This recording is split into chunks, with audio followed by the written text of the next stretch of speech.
69వ బాలుర నేషనల్ కబడ్డీ పోటీలు భద్రాద్రి కొత్తగూడెం జిల్లా మారుమూల గ్రామం ఏడుళ్ల బయ్యారంలోని ఉన్నత పాఠశాలలో అత్యంత ఘనంగా నిర్వహించారు.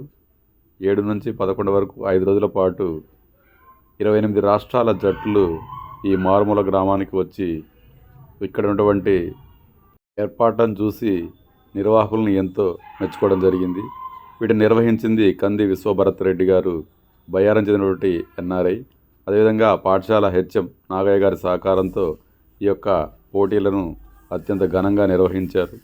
చక్కటి ఏర్పాట్లు, ఒక స్టేడియాన్నే ఇక్కడ నిర్మించడం జరిగింది.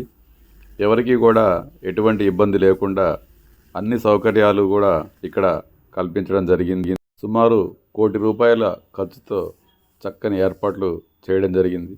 ఆయా రాష్ట్రాల వారికి చక్కటి మెను అందించారు నిర్వాహకులు.